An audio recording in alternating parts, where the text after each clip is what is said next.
आज के क्लास में हम आपको बताएंगे अवतल दर्पण में हम प्रतिबिंब कैसे बनाते हैं। तो इसमें फर्स्ट कंडीशन क्या है कि जब वस्तु अनंत दूरी पर स्थित हो तो अवतल दर्पण में इसका प्रतिबिंब हम कैसे बनाते हैं। इसके पहले आपको तीन रूल को पढ़ना है।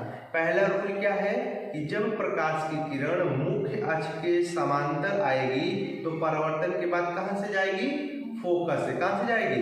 फोकस से। ये पहला नियम। दूसरा नियम क्या था कि जब प्रकाश की किरण फोकस से जाएगी तो परावर्तन के बाद क्या हो जाएगी? मुख्य अक्ष के समांतर हो जाएगी। और लास्ट नियम क्या है? तीसरा नियम क्या है कि जब प्रकाश की किरण वक्रता केंद्र से आएगी तो उसी माध्यम में परावर्तन के बाद वापस चली जाएगी। इसमें से दो नियम ऐसे हैं जिसके माध्यम से हमको इमेज को बनाना है। दो नियम का ही उपयोग करके हमको इमेज को बनाना है। तो इस इमेज में कैसे हम समझेंगे कि जब वस्तु अनंत दूरी पर है, यहाँ पर वस्तु है, बड़ी ध्यान से देखिए सभी लोग, ये वस्तु है और वस्तु को मेंशन किए किसी नाम से दिए हैं ए और बी। अब देखिए ये आपका अवतल दर्पण है। कौन सा दर्पण है? अवतल दर्पण। और अवतल दर्पण में यहाँ पर वस्तु रखा है। वस्तु कहाँ पर है? अनंत दूरी पर है।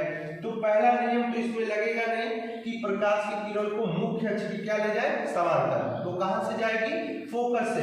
अब हम प्रकाश की किरण को कहां से ले गए हैं? फोकस से। तो देखिए यहाँ पर इस दर्पण में परावर्तन के बाद क्या हो गई है? मुख्य अक्ष के समांतर। ये हमारा क्या है? मुख्य अक्ष है।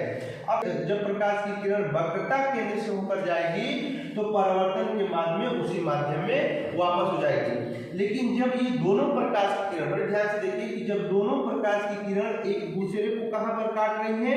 ए डैश बिंदु पे। कहां काट रही है? ए डैश बिंदु पर। और यह आपका कहां पर मिलेगा? फोकस तल पे। कहां मिलेगा? फोकस तल पे। यही इमेज का आपका फॉर्मेशन होगा। प्रतिबिंब कहां बनेगा? यहीं पर बनेगा, फोकस पे बनेगा। तो यहाँ पर मैंने लिखा है प्रतिबिंब। प्रतिबिंब कहां पर बना? ए डैश और बी डैश। कहां पर बना? फोकस पे। अब आप पूछेंगे सर सी क्या है? तो सी आपका क्या है? वक्रता केंद्र है। एफ क्या है? मुख्य फोकस। और पी क्या है? आपका पोल है। क्या है? पोल है। इस इमेज के बारे में हमको एग्जाम में लिखना है। तो कैसे लिखेंगे? बड़े ध्यान से देखिए। आप इसको अपने तरीके से लिख सकते हो कि जब वस्तु ए बी वस्तु को हम अनंत दूरी पर रखे तो पहले प्रकाश किरण को फोकस से ले गए तो मुख्य अक्ष के समांतर हो गई। दूसरी प्रकाश किरण को वक्रता केंद्र से ले गए तो परावर्तन के बाद में उसी माध्यम में क्या हो गई? वापस लौट गई। और यह एक दूसरे को जहां पर मिलती हुई प्रतीत होती है या मिलती है वहीं पर हमारा क्या बनता है? प्रतिबिंब। क्या बनता है? प्रतिबिंब। तो अब इन सभी बातों को हमको 2-4-5 पॉइंट में लिखना है। तो कैसे लिखेंगे? पहला पॉइंट है कि वस्तु का जो प्रतिबिंब है वो हमारा क्या है? वास्तविक प्रतिबिंब है। कौन सा प्रतिबिंब है? रियल इमेज है। कौन सा प्रतिबिंब है? रियल इमेज, वास्तविक प्रतिबिंब है। अब बताइए वस्तु से यह प्रतिबिंब उल्टा बना है कि सीधा बना है? तो आप उल्टा। प्रतिबिंब कैसा बना है? उल्टा बना है। वस्तु से छोटा बना है। यहाँ पर देखिए वस्तु क्या है? बड़ा है। प्रतिबिंब क्या है? छोटा। तो वस्तु से क्या बना है? छोटा बना। अब कहाँ बना है? तो दर्पण के फोकस तल पे बना है। यहीं पर बना है। देखिए फोकस में बना है प्रतिबिंब। तो यह प्रतिबिंब कहाँ बना है? दर्पण के फोकस तल पे बना है।